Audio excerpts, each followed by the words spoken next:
할렐루야. 사랑하는 대강의 가족 여러분, 오늘 하루도 하나님의 말씀과 동행하는 삶이 되길 소망합니다. 오늘 함께 나눌 하나님의 말씀은 열왕기하 21장 19절에서 26절 말씀입니다. 아몬이 왕이 될 때에 나이가 22세라 예루살렘에서 2년간 다스리니라. 그의 어머니의 이름은 무슬레메시요 요빠 하루스의 딸이더라.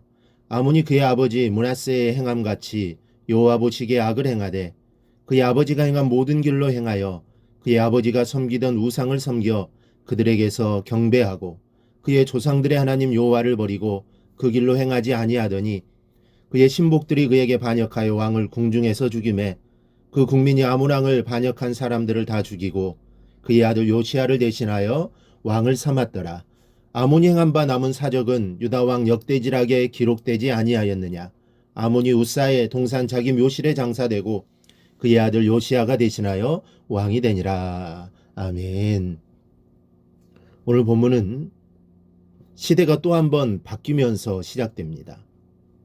히스기야의 아들이었던 므낫세가 죽고 그의 아들 아몬이 왕위를 이어받게 되었는데 그도 역시 아버지의 악행을 이어 악정을 펼쳤습니다.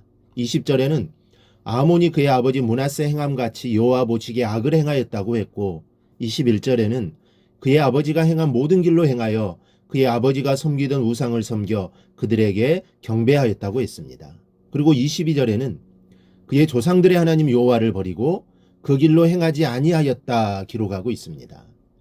아몬의 아버지는 므낫세입니다. 므낫세는 그의 아버지인 히스기야와는 달리 여호와를 떠나서 많은 우상들을 숭배했습니다. 이런 므낫세의 악행으로 인해 유다는 개국 이래 가장 심각하게 영적으로 타락하였고 하나님의 진노와 심판으로 말미암아 멸망의 예언까지 받는 암울한 처지가 되었습니다.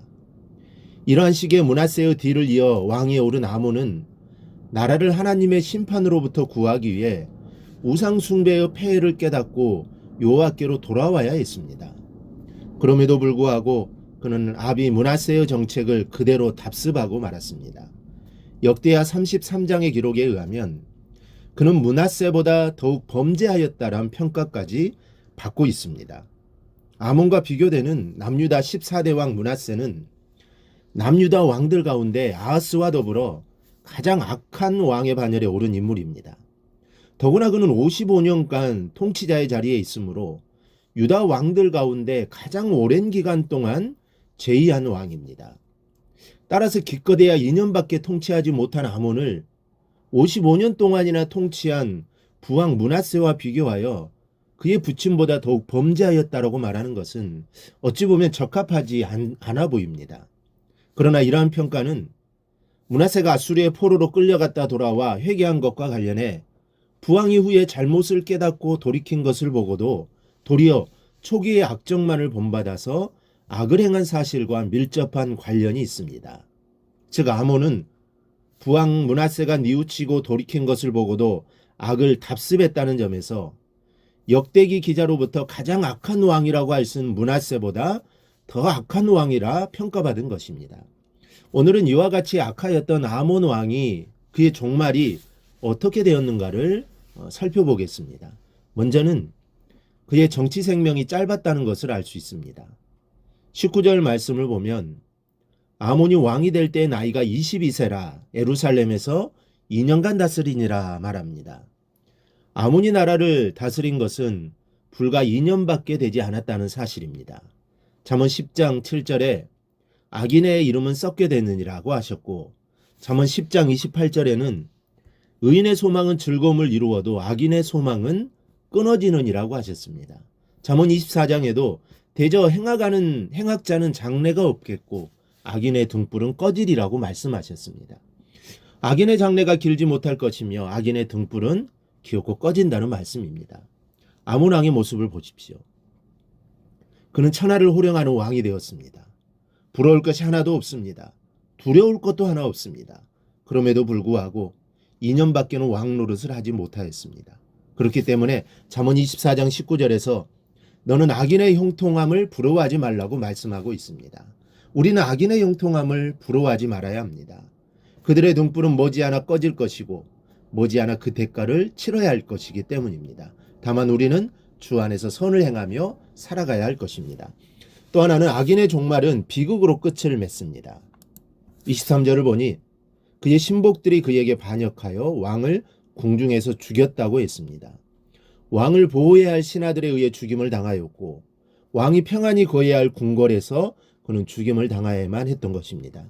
여러분, 이것은 결코 우연이 아닙니다. 하나님께서 주관하시는 섭리입니다. 사람이 죽을 때 잘 죽는 것도 큰 복 중의 하나입니다. 임종시에 더 살겠다고 몸부림치며 죽는 사람과 찬송을 부르며 천국의 소망을 안고 죽는 사람은 같을 수 없습니다. 우리 믿는 성도들이 받은 가장 큰 축복이 무엇인 줄 아십니까?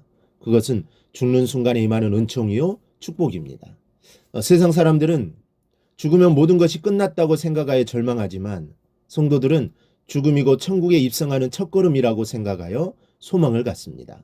세상 사람들은 죽으면 지옥의 형벌을 받을 수밖에 없지만 성도의 죽음은 천국으로 옮겨가는 하나의 관문에 불과합니다. 죽음이라고 해서 모두가 똑같은 죽음이 아니요 결코 같은 죽음이라 할지라도 같을 수 없다는 말씀입니다. 오늘 말씀 속에서 아몬 왕이 하나님을 버리고 악행을 저지르다가 살해를 당하고 하나님의 진노를 피하지 못하는 것을 보며 우리의 남은 생을 정돈하지 않으면 안 되겠습니다. 지금까지는 나를 위해 살았으나 앞으로는 주님을 위해 사는 성도, 지금까지는 세상을 따라 살았으나 앞으로는 주의 말씀을 따라 사는 성도가 되어야겠습니다. 이 시간에 죄된 것을 과감히 버리고 주님의 말씀을 선택하며 살겠노라고 결단이 여러분의 마음에 굳게 서기를 바랍니다. 천국의 소망을 안고 승리하며 살아가는 여러분이 되시기를 바랍니다. 우리가 이런 마음을 가지고 살아갈 때 하나님이 나와 함께 하십니다. 오늘 하루도 하나님 말씀 안에서 하나님과 함께 동행하는 복된 하루가 되기를 바랍니다. 오늘 묵상한 말씀을 굳게 잡고 삶으로 실천하며 살아내는 대강의 모든 성도들이 되기를 축복합니다.